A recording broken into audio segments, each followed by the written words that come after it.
Our title this morning is about God in the midst of the storm. So, to give you the overview, next slide please, to give you the overview of Acts 27 and 28, it is divided into 6 parts. First is when Paul sails for Rome. He is a prisoner, kailangan siyang dalhin sa Rome at dun siya lilitisin, no? And then the storm that had happened, the vision, the miracle, the healing, and Paul finally at Rome in chapter 28. So, kung titignan talaga natin, bakit nandun siya sa Rome at kailangan nilang bumiyahe from where they are to Caesarea to tapos na windang-windang, di ba? Nagbagyo, nalipat sila, napunta dito sila sa ibang minsan sa buhay natin, I thought we want to this direction, but God redirect us. Or even in our sometimes choice, yung ating mga choice, the Lord wants us to go right, but we go left. Sometimes that it happens because of some decision, not on you as alone, but on others' decision, even in putting up a business or other things, no? So, the first part is if you have your, ano ba tawag dito? Handouts with you, no? Is the storm and the warning. Paul already warned them, no? Paul recognized what? The danger. No, he's not only there as a prisoner, but he's only there as what? As an apostle and even as a prophet, quote-unquote. Kasi maraming kinote doon si Paul in Acts chapter 27. Patay. Ang liliit ng sulat ng aking Biblia. Kabibigay lang sa akin ito. Ang liit pala ng sulat. No? So, when Paul recognized the danger, makikita natin na Paul had warned them. Bakit niya kaya nasabi yun na huwag kayong pupunta dyan, huwag tayong we just stay at Fair Heavens because if we go to that place that you are insisting, but what did they say? Kami ang kami ang timon, kami ang may-ari, alam ko ang nangyayari dito. Sabi ng mga nandun sa ship, probably the captain of the ship. So walang nagawa si Paul, di ba? And ang sabi ni Paul sa kanya in verse 12, because the harbor was not suitable to winter in. Ibig sabihin yung timing na yon, that time, sometime in October, no? October, November, hindi yan talaga dapat ka nagsisail. So, minsan sa buhay natin, merong mga stop. Have to stop. Hindi, winter tayo ngayon. Kailangan nating mag-hibernate. Kailangan nating mag-reflect, no? So, sometimes in our obedience to God, may timing din. Ha? Sa life natin, may mga timing. Panahon na ba para mag-asawa ko? In God's time. So, importante yung timing, no? And also, importante din yung capacity. They were so yabang na kayang-kaya yan, no? Minsan, kaya ko to. Graduate ako ng ganyan di ba? So, something that the timing and our own capability, yun yung ating tinatras, kaya ang nangyayari, nagiging disaster. Hello? When we insist on our own timing and on our own capacity, disaster yan. Kaya sabi ni Paul, sabi ko na nga ba di ba? O sabi ng mga nanay, sabi ko na nga sa'yo di ba? Ganyan tayo sa mga magulang, no? So, second is the reality of the storms.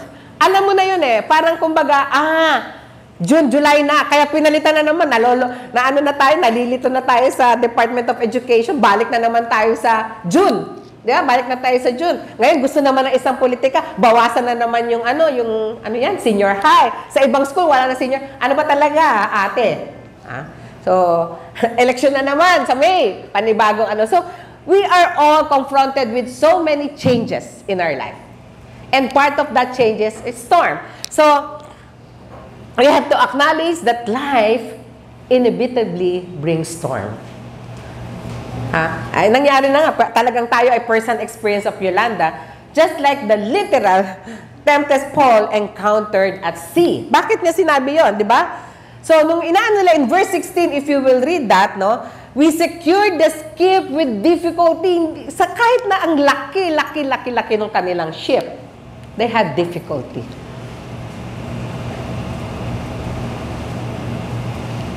And then, that is the reality. Sino walang difficulty dito? Sino hindi naka-experience ng difficulty? Taas ang kamay. Wala. Di ba? Lahat tayo may difficulty. Lahat tayo may difficulty. Yeah, later. Okay lang. Lahat tayo may difficulty. Taas ang kamay ng walang difficulty. Ha?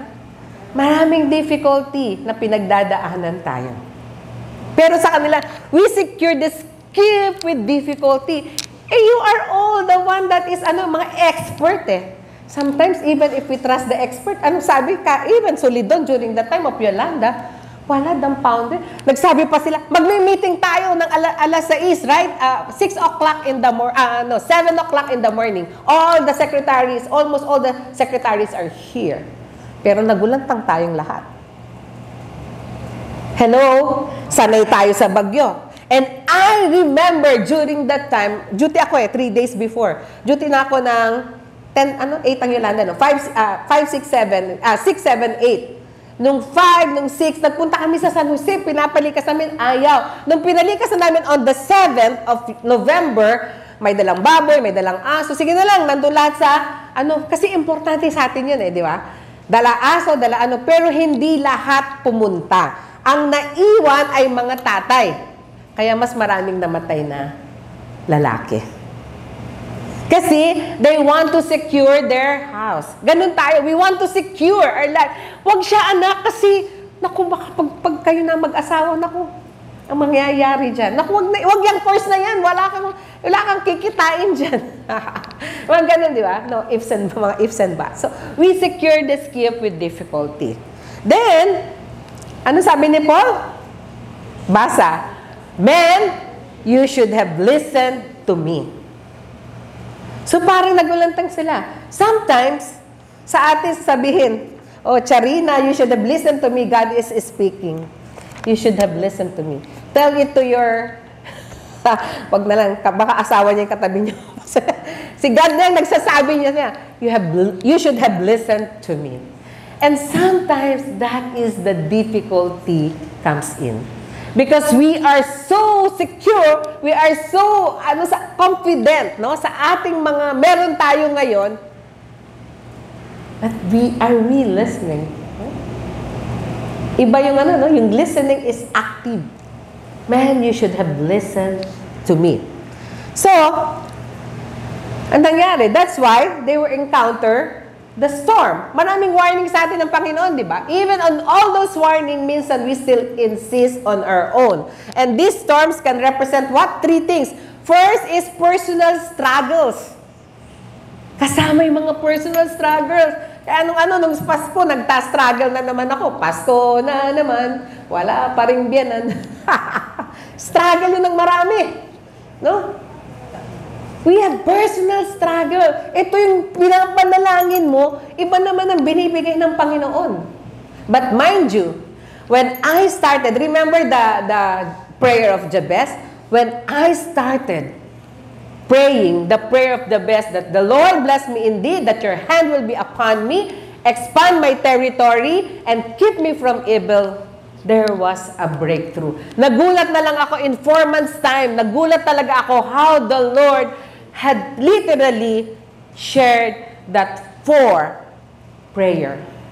Again, that the Lord will bless me indeed, expand your territory, expand my territory, your hand upon me, and keep me from evil.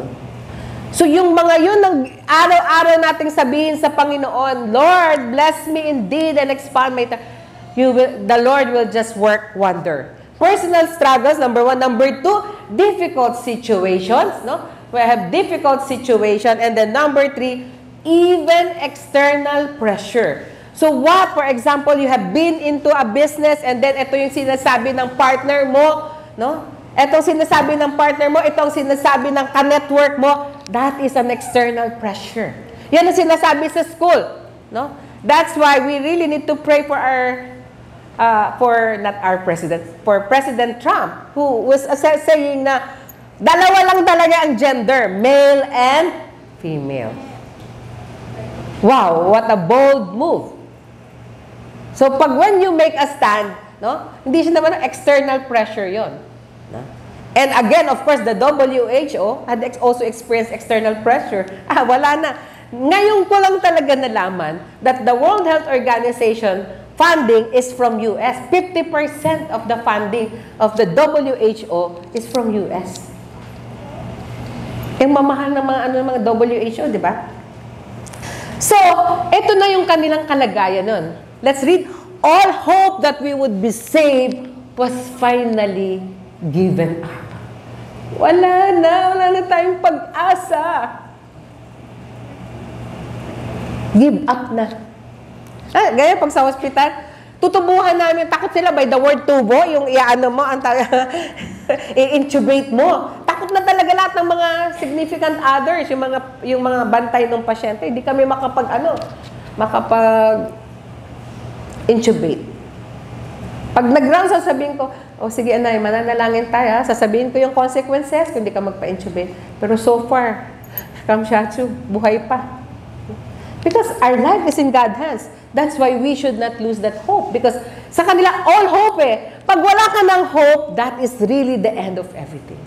Meron ka pa bang hope na mabubuhay ka? Amen. Meron ka pa bang hope na malalagpasan mo to? Amen. Meron ka pa bang hope na magbabago siya? Amen. That's why we should not, that hope, no? Sa kanila, all hope that we would be saved was finally given. Kaya yung mga solusyon nila, itapon na lang natin yung mga, isa-isa nilang tinapon, di ba? Yun yung kabuhayan ko, yung kanilang mga wheat, tinapon nila. Yung kanilang mga, wala na kailangan gumaang eh. Kailangan gumaang yung ship para hindi ma-shipwreck. But despite of that, still, nagkaroon ng shipwreck. Ano yung kailangan nating itapon sa buhay natin so that God can still work in and through our life. Isa-isa nila, tinapon, ang hirap magtapon. Sino dito yung mahirap na magtapon? Ako yung mga sulat pa sa akin ni Ruben nung araw, naku, nakakip pa yan, nakabox pa yan. Hindi ko matapon eh. Pero naku, magdadami talaga, kailangan itapon. Kailangan itapon. Yung iba naman kailangan mag-move on. Mahirap din mag-move on. Di ba, Dali? Hirap din mag-move on. Apat ba si Dali na tawag ko? No, it doesn't mean to be a relationship, but it's really hard to move on. Nung time, akala natin, after Yolanda, wala na tayong life after Yolanda. But then, because we had flicker of hope. Ito kasi all hope eh. No? That we would be saved was finally given up. Second is faith in the midst of chaos. Chaotic na. Marami na nag-uutos-utos, itong gawin nyo, di ba? Paul's leadership now is in crisis. No? So Paul's role as a leader on the ship despite being a prisoner. Nagsabi siya, bakit nagkaroon ng confidence si Paul to make that decision, to make that proposal, no? He used his wisdom and faith to counsel the crew, demonstrating that even in the midst of chaos, no? His leadership can be a beacon of hope. May tatayo talaga. May magsa-stand up talaga. And that is Paul. Why? Because Paul said, no, if you remember in 2 Corinthians 11:25 and 26, alam niya ang experience na yun. 3 times I was shipwrecked. A night and a day I have been in the deep, in journeys open, in perils of water. Maniwala kayo. Kaya siguro, we are the best example. Halimbawa, meron na namang warning magkakaroon ng Yolanda. Talagang maglilikas talaga tayo. Di ba? Nararamdaman, lilikas talaga tayo. So Paul is saying, naramdaman ko yun, naranasan ko yun, na ma-shipwreck. So this is what we are going to do. And that is what Paul said. Verse 22, I urge you to take heart. Tapikin nyo nga yung shoulder ng katabi nyo. Take heart. Malalampasan din natin yun. Amen ba? Hello? Amen ba? Amen. Ay, hindi kayo, nag-breakfast na baka mo? Amen ba? Amen. Amen. Take heart. Yan yung paghalimbawa, hindi kumikita masyado yung business mo. Take heart. Yung pakiramdam mo, masasakit na lahat, ang balakang mo parang hindi ka makakabangon. Take heart, no?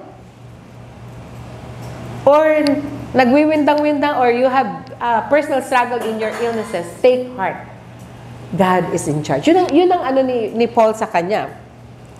Sabi niya, because an angel of the God to whom I belong and whom I serve, ito ang pinangako sa akin. Hello? An angel of the God to whom I belong. Remember that hymn? Now I belong to Jesus. Jesus belongs to me. Not for the years or alone, all through eternity. Yan yung ating panghahawakan. Sabi niya, an angel of the God to whom I belong and whom I serve. Kilala niya ang kanyang Diyos. Kilala ba natin yung ating Diyos? Yes. Huh? Hindi niya tayo pababayaan. Hindi niya tayo iiwan.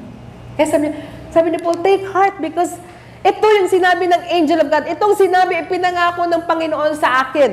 To whom I belong and whom I serve. Ang sabi niya, Paul's unwavering. Nawawala. Dito ba yan? O sa akin.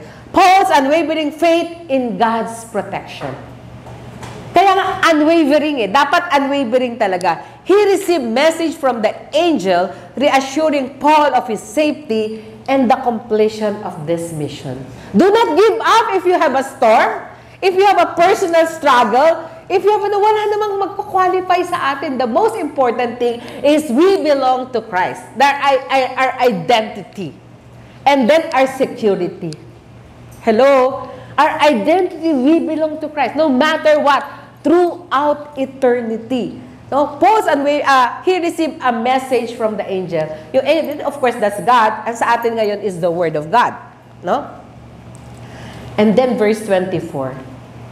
The promise, indeed, God has granted you all those who sail with you. Finally, no? Of course, hindi pa yan yung ng Acts 27, no?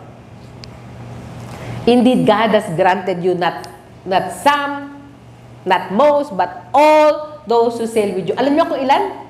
276. 276. No? So, number 3 is the power of God's Word. The significance, no? Meron siyang kinote si Paul dyan The significance of Paul's prophetic warning about the impending disaster based on his trust in God's guidance. Hindi man minsan may mga gray area sa ating paglakad sa Panginoon. But it's all there in the Word of God, no? God speaks through His Word even when the situation seems bleak. If I remember it right, nung time na namatay si Ruben, no? Di ko talaga naintindihan yun Sabi ko, Lord, hindi ko talaga naintindihan, Lord. Nung pagkita ko na nung body niya, kasi I was in Manila that time. Pagkita ko ng body niya, parang Hesdel was there in the pagbukas ng eroplano, kasi iyak ako nawala ako sa airline, dun sa ano ba tawag dyan? Yung terminal. So, when I saw Ruben's body, alam mo sagot ko? Wala talaga akong I remember, Deacon Willard was there and Paul Barber. And all the disciples, akala nila, sino bang anak to ng congressman? Ang daming tao pagmula dun sa third floor hanggang ground floor ng Bethany. Nag-iiyakan sila yung mga estudyante. And then sabi ko, Lord, hindi ko talaga naiintindihan tong nangyayari. But I choose to thank you. Tapos nahimatay na ako, naabutan ko yung sarili ko, nandun ako sa ER. It's, yung sinasabi natin, very important yung choice na ginagawa natin to our situation. Paul chose to listen to God, while others who are competent to themselves choose to trust in their own wits and sa kanilang sarili. Tapos pag-uwi ko, kasi syempre kailangan maghahanap ng isusuot. Lumuhod talaga ako sa Panginoon.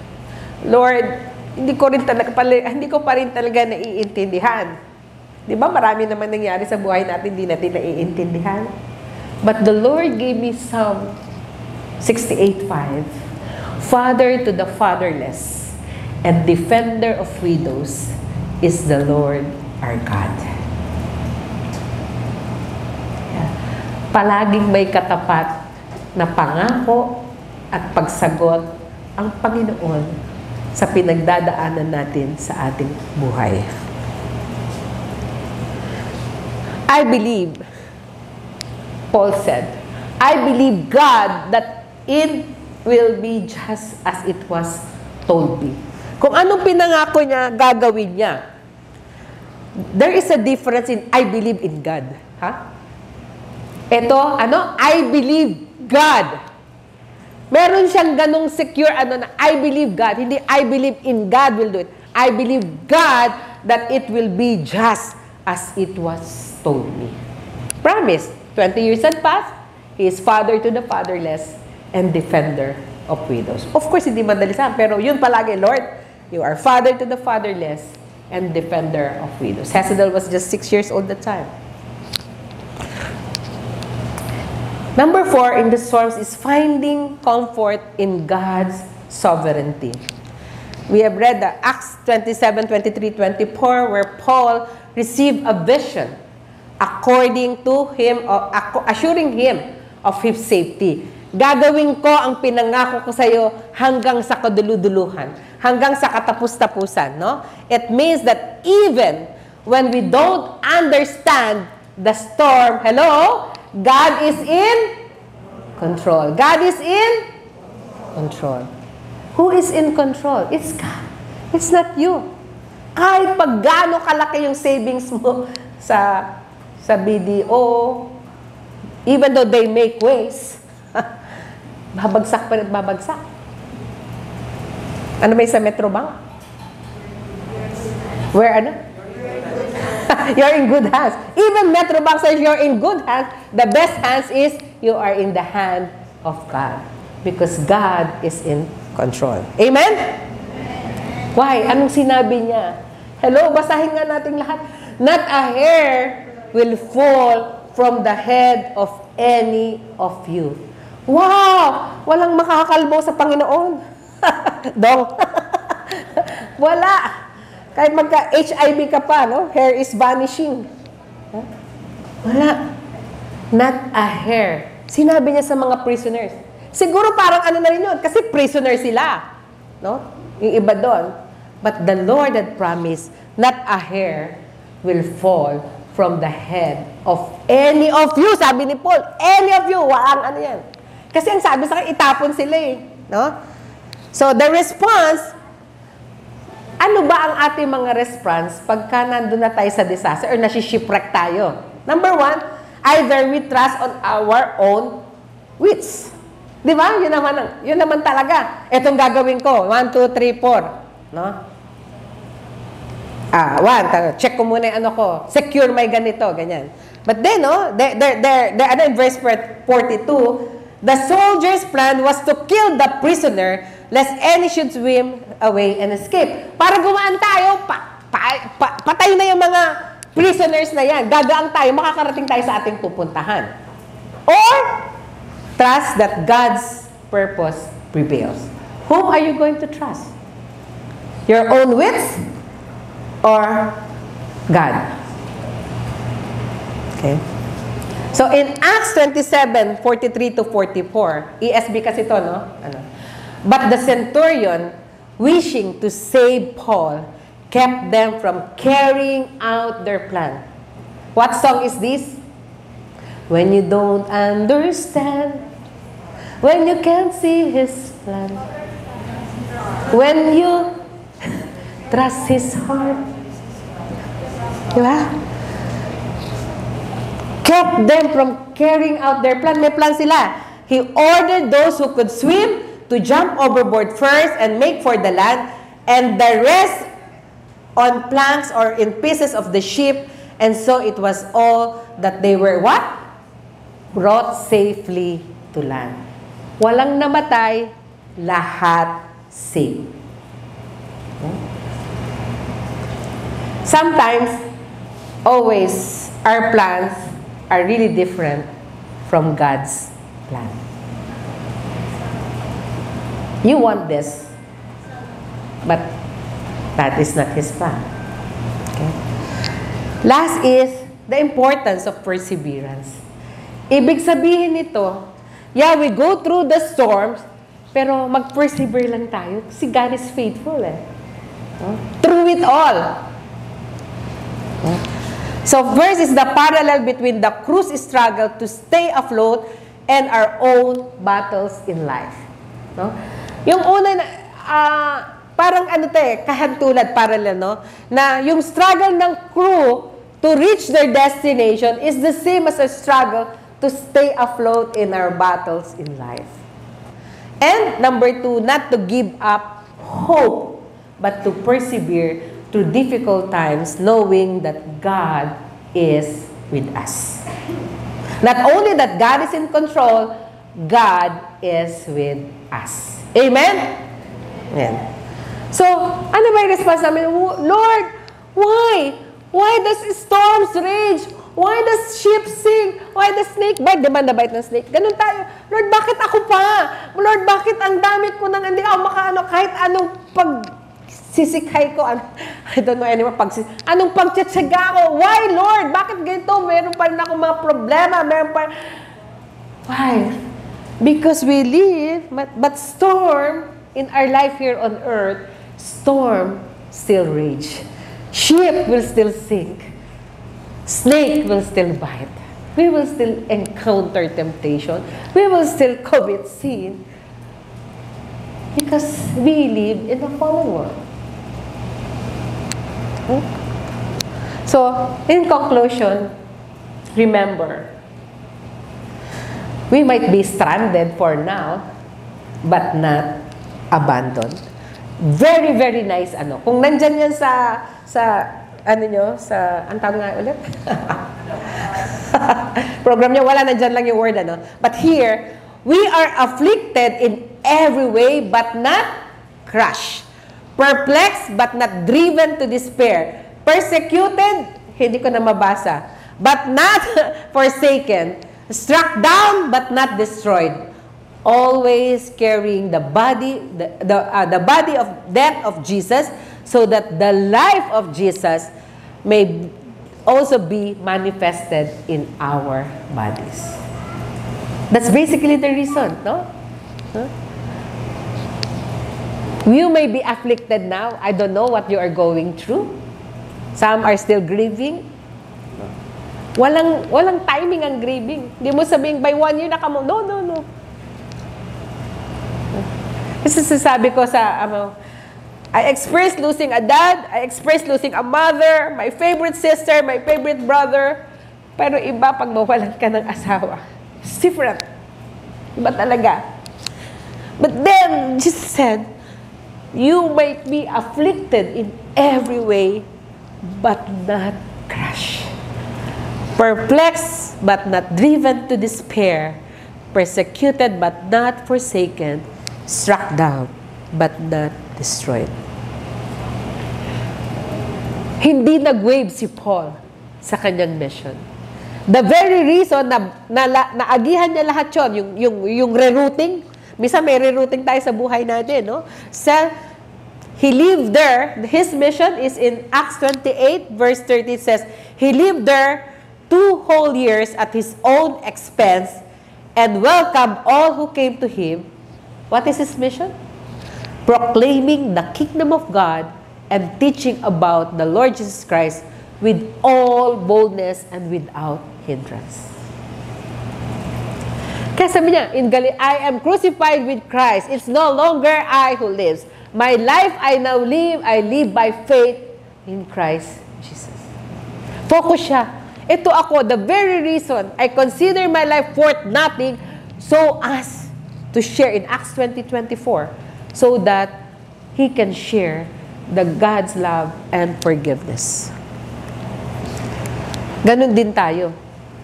Our focus amidst the storm is the Great Commission. Sabi na, verse 28, 18 to 20, and Jesus came and said to them, all authority in heaven and on earth has been given to me.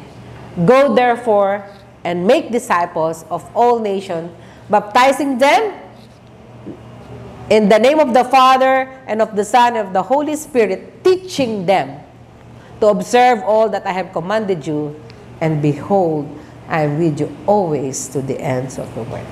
Our focus is to end gospel poverty. Marami tayong social ills, not because walang ginagawa ang gobyerno. May ginagawa, ang dami na nga eh. May akap pa, may tupad pa, may kung ano-ano pa. Marami din ginagawa mga NGOs. Marami rin ginagawa ang mga churches. Pero ang talagang solusyon is a change of heart.